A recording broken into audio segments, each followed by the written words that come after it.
У год жанчыны беларускай, жыцця смакуючы красу, свой лёс у вобразе настаўнік, да вас як споведь данясу.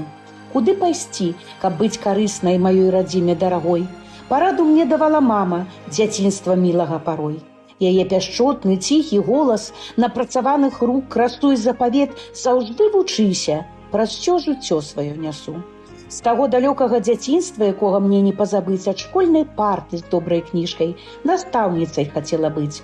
У парта крочыла да мары, нясці заўжды навук святло, даць асалоду новых ведаў і ставіць моладзь на крыло.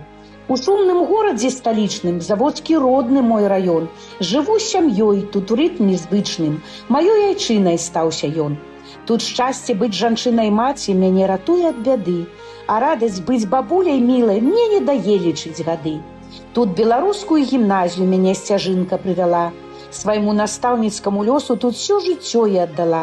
І 30 год адной сцяжынкай на працу з парка я бягу. Я кіраўнік, са ўсё ў адказе. Па-іншаму ўжо не магу. Тут, гаспадарка, будь здаровы. Здаецца, што не для жанчыны. Не прывыкаць. Я тут як дома у настаўніцкай сям'і адзінай. Тут побач з мудрасцю і моладзь старанна вопыт пераймае.